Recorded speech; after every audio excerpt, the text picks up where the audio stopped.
Well, we are less than 24 hours away from the results of the South Australian election. Hello, everyone. Welcome back to Biz Politics. My name is Max, and this episode will look a bit different. I'm going to be breaking down what I think will happen tomorrow night in the South Australian election. But before we get to there, I do want to cover quickly the MRP model that came out today by Demos AU.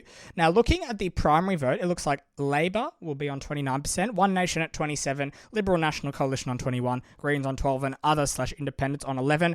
And looking at the seat numbers, the parliament composition projected by 6 News, it looks like that One Nation will be the official opposition by a long way.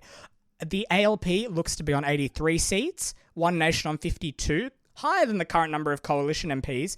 Liberal/National Party is on 9, wiping out the National Party entirely. Greens on 1, Centre Alliance strangely on 0, and Katter's Australian Party is strangely on 0, and the independents are wiped down to 5.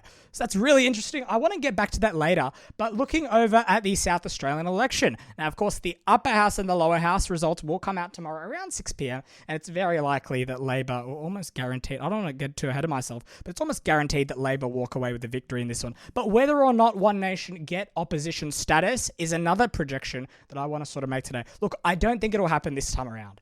It's very, very likely. Anything's possible in Victorian election because, of course, they've been polling first recently. But in South Australia, look, I think it's very likely that Cory Bernardi will be elected to the upper house. I'm thinking that I know lots of people are saying that in the lower house, in the House of Assembly, it's very unlikely that they'll get anyone elected from One Nation. But I think that it's possible to get at least 1 or 2 One Nation MPs. And I believe the Liberal Party will be around 3 to 5. So just ahead, I believe the ALP will be on around 36 to 38. So much higher than they are now. And I believe that in the upper house, it looks like I believe One Nation could be on 2 to 3. Of course, the Liberal Party will gain 2.